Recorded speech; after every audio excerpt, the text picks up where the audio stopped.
اعوذ باللہ من الشیطان الرجیم بسم اللہ الرحمن الرحیم السلام علیکم ورحمۃ اللہ وبرکاتہ۔ معزز سامعین، آج ہم بات کریں گے سکھ مذہب کے پانی کے بارے میں۔ برائے مہربانی اگر آپ میرے چینل پر نئے ہیں تو میرے چینل کو سبسکرائب ضرور کر دیں تاکہ میری آنے والی تمام ویڈیوز کا نوٹیفیکیشن آپ تک بار بار پہنچ سکے۔ سکھ مذہب کے بانی بابا گرو نانک 1469 میں پنجاب کے ضلع ننکانہ صاحب میں پیدا ہوئے۔ ان کے والد کا نام مہتا کالو تھا جو ہندو تھے۔ بابا گرو نانک ہندوازم کی تعلیمات سے متاثر نہ تھے۔ انہوں نے ایک نئے مذہب سکھ مذہب کی بنیاد رکھی۔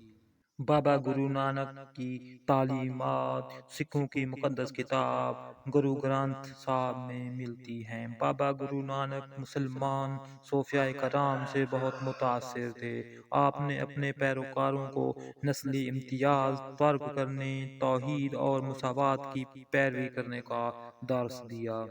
18ویں صدی میں سکھ مذہب کے بانی بابا گرو نانک کے وسط میں جب مرکز میں مغلوں کی حکومت کمزور ہوئی تو صوبہ پنجاب اور سرحد میں جدہ خیبر پختونخوا ہے میں سکھوں نے زور پکڑا اور وہ پورے پنجاب پر قابض ہو گئے۔ سکھوں نے پنجاب پر 1801 سے 1849 تک حکومت کی۔